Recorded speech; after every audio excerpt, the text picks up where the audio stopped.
Breaking news on WLBT News starts now.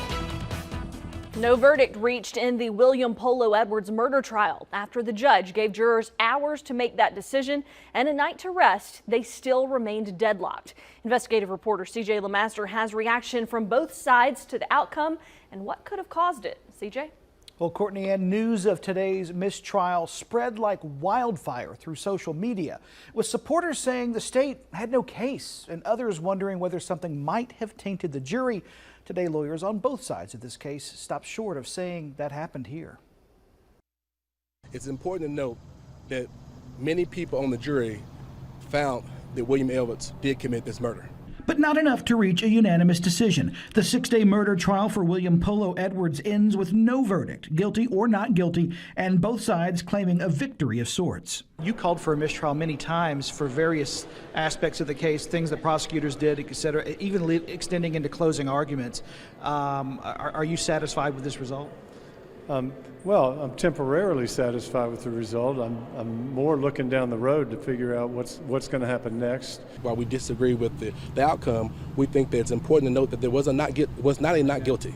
It was not a not guilty, which means that people did think Mr. Edwards committed this crime, and we look forward to our day in court once again. Edwards remains charged with first-degree murder for the shooting death of 45-year-old Robert Davis. Defense attorney Tom Fortner introduced a dozen examples to the jury of reasonable doubt in the case during Monday's closing arguments, one being that he said Shadow Robinson, the state's only eyewitness, killed Davis. Fortner also claimed the jury might be tainted when the judge pushed deliberations to a second day, but now he says he has no reason to doubt their effort. When the jury comes in the box and the judge asks them, okay, you all went home last night, did you read any social media, did you get on the internet, did you do anything that I told you not to do? When they say no, we didn't, I got to trust them. I mean, they're the jurors, they're decent people, so I don't have any problem with where we're at right now. Davis's family briefly addressed reporters after the judge's ruling. We are disappointed that we did not get the verdict today, because this has been a long journey for us.